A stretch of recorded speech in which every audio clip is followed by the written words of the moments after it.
ग्रेजुइटी की कर योग्य राशि। यदि कोई कर्मचारी जब रिटायरमेंट हो जाता है तो उसको सैलरी के बाद उसको मिलता है एक साथ ग्रेजुइटी का अमाउंट।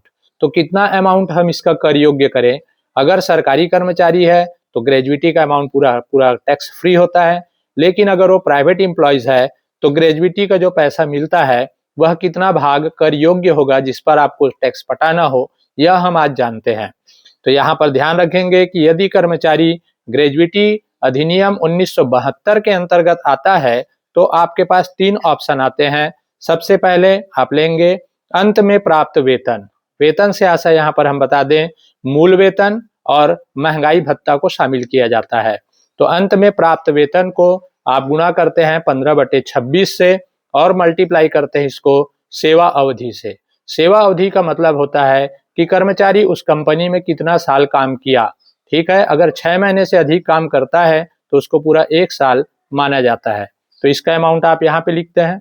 सेकंड आप याद रखेंगे अधिकतम राशि। अधिकतम राशि मतलब मैक्सिमम अमाउंट।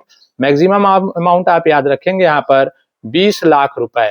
और थर्ड आता है आपका वास्तव में प्राप्त ग्रेजुइटी की राशि, जो कि आपके क्वेश्चन में दिए होते हैं। अब इन तीनों में सबसे कम होगा वह अमाउंट कर मुक्त होता है, टैक्स फ्री होता है।